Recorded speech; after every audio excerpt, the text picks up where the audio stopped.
Prancer.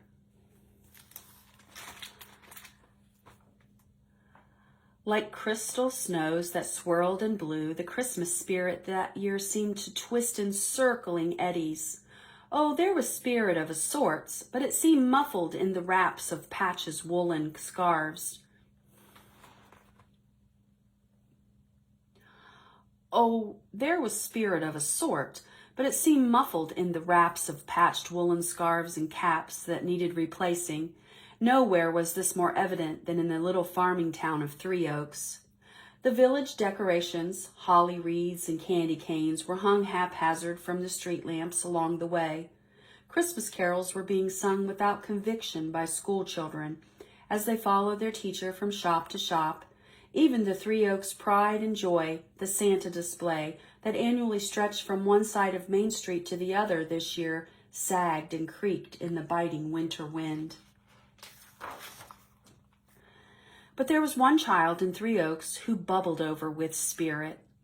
8-year-old Jessica Riggs still believed in dreams and a jolly old elf called Santa Claus.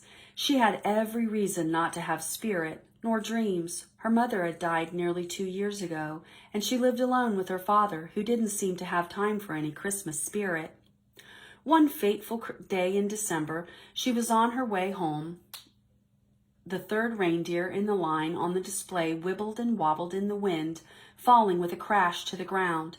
Jessica rushed into the street and looked down at the broken reindeer where it lay. The white diamond patch on its forehead was smudged with a tire track, and one wooden leg was twisted and broken. "Oh dear," she said, "this was the third reindeer in line. That would be, let me see, on Dasher, on Dancer, on Prancer, on Vixen. Oh no, it's Prancer that fell. Whatever will Santa do with only 7 reindeer?" Her question went unanswered, and Jessica ran home to ask her father. "Daddy, Daddy," she cried as she rushed into her father's barn, her cheeks winter wind blushed by her run from town. "Prancer fell from Santa's sleigh. How will the reindeer pull the sleigh when there are only 7 instead of 8? "Listen, Jessica," chuckled her father as he stacked old wooden crates. "It's time you learn that Santa Claus is nothing more than a bunch of silly nonsense. There is no Santa. Those reindeer are made of wood and paint. Dreams are for little children, and you are growing up. Now it's getting late. It's time to do your chores." He laughingly turned back to his work, not noticing the tear that curved down Jessica's cheek. She turned and ran from the barn and up the hill towards Antler Ridge. Jessica had always believed in dreams, and a part of those dreams at this time of the year was Santa Claus and the delightful Christmas spirit he brought. Now her father said that there was no Santa Claus and that dreams were silly. It was more than an 8-year-old could bear. With tears blurring her vision, she stumbled deep into the forest behind the barn. Her crying was stopped, however, when the trees began to creak and groan as if blown by the wind. But the air was silent, still. Jessica looked around, for she sensed that she was being watched and followed. Her run slowed first to a walk, and finally she stopped. "Who's there?" she shouted. But the forest was still. No one answered. Maybe it wasn't a who. Maybe it was a what. Maybe it was a bear or a lion or a tiger. But no monster leaped out from the forest. The woods became even quieter, muffled by the now falling snow. Finally, Jessica turned quickly around, and there behind her wasn't a bear, a tiger, nor a lion. It was a tiny reindeer with soft velvet horns and big furry feet. Curious, Jessica turned her head to the side, and oddly enough, the reindeer did the same. She nodded her head, and the mischievous reindeer once again imitated her every move.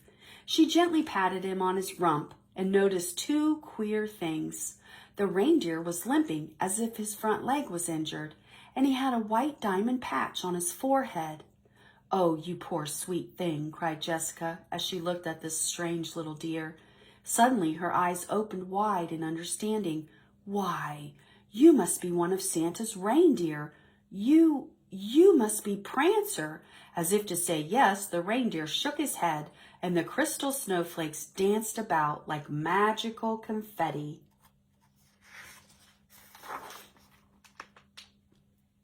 With the sun setting low, she led the limping reindeer down from the woods and into a rickety storage shed that stood behind the barn. The shed had no light, so Jessica looked around for a lamp or a candle. All she could find was a set of old-fashioned Christmas lights. She plugged them in, and the dingy shed twinkled in a rainbow of red, blue, green, and gold lights. In the soft glow, she carefully bound the reindeer's injured leg with her scarf. Then, with his leg bandaged, he hobbled about, sniffing and woofing at this and that as Jessica wondered out loud what to do. Santa Claus needs all of his reindeer to pull the sleigh. Without all of them, some toys won't be packed, and some children won't get a thing for Christmas. Somehow, we must let Santa know you're all right. Then he can pick you up on Christmas Eve. Jessica paced about, trying to come up with a plan. Finally, she snapped her fingers, nearly scaring the little reindeer out of his wits. "I've got it," she cried. "I'll write Santa a letter." She rushed to the house, and with an apple in hand, she skittered up the stairs to her room. She found paper and pencil and laid them carefully out on the braided rug.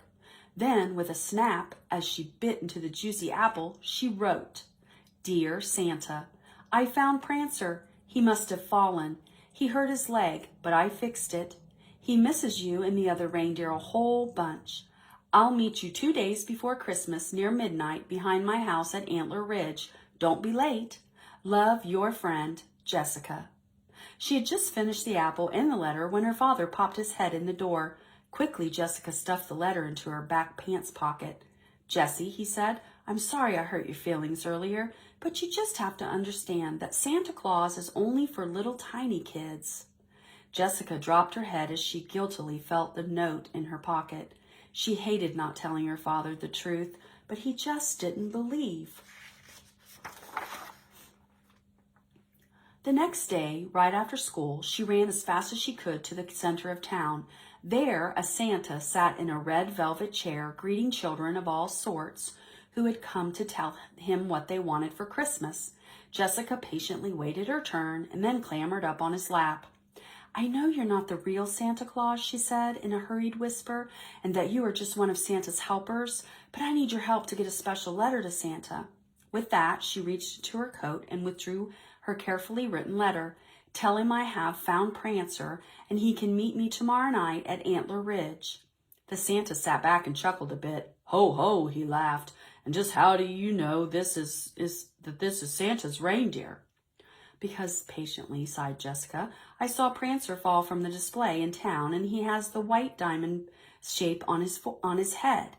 Satisfied now that all would be well, she jumped down from Santa's lap and ran home. But Santa Claus was really no more than Mr. Young, who ran the local newspaper.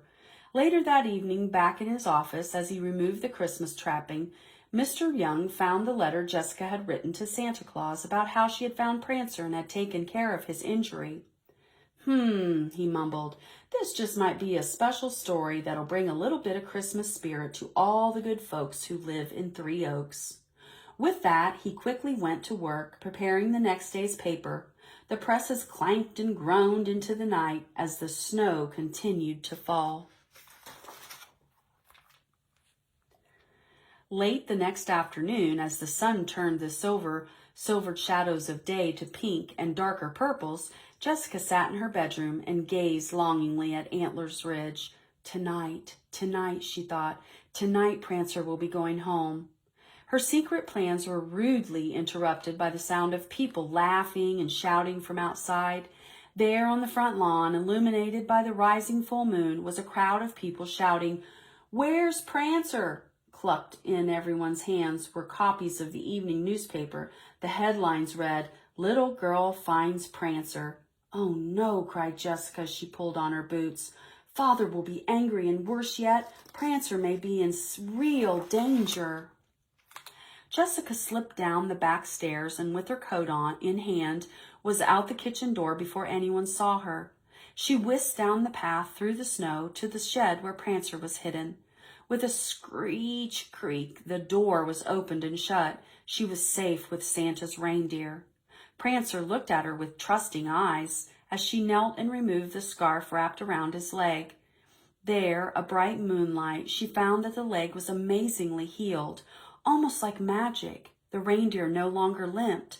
Suddenly, the door burst open, and there stood her father. "Jessica," he said, "I know what you are trying to do, but this old reindeer isn't Prancer. He probably just wandered away from a zoo, and now it's time we took him home. You take your time and say goodbye. I know that you'll do the right thing."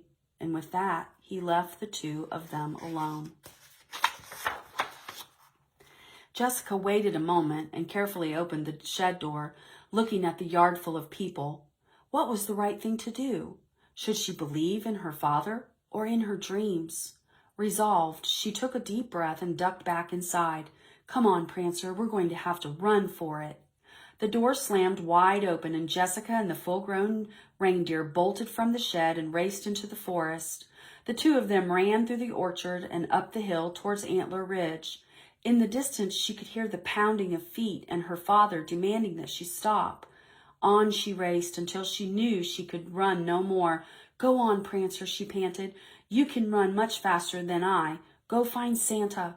She turned and saw her father following their tracks up the hill.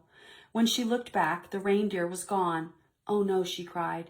"Prancer's gone, and I didn't even get to say goodbye." Before she could chase after the reindeer, she was swept into her father's arms. "Jessica, Jessica," he said, hugging her tight. "I didn't mean to disobey," she sobbed, "but you told me that you knew I would do the right thing, and I did. Now I must follow Prancer because I didn't have a chance to say goodbye to him, and I didn't even get to see Santa." "Listen," said her father gently, "Santa isn't real, and the reindeer you found couldn't be Prancer." "But it really was Prancer," Jessica insisted, "and Santa is real. Come with me and I'll show you." With that, Jessica slipped out of her father's arms and followed the fresh reindeer tracks in the snow. Her father sadly shook his head and trailed reluctantly along. Up and up they went, following the tracks until they came to the very edge of Antler Ridge. Here the tracks stopped in mid-stride, and here Jessica and her father stopped, afraid to look down for fear the reindeer had fallen to its death. Tears streamed down Jessica's cheeks as her father reached down to comfort her. It was then, when all seemed lost, that a great tinkling of bells rang down on the earth like laughter, laughed from afar. They both looked up, and there, silhouetted against the moon, was a sleigh pulled by not 7, but rather 8 tiny reindeer. A gift was given that moonlit night, 2 days before Christmas, a gift that would never be forgotten by those who had been there and by many who had not. The gift was wrapped in silver moonbeams. It was a wonderful gift, the gift of believing in all sorts of dreams.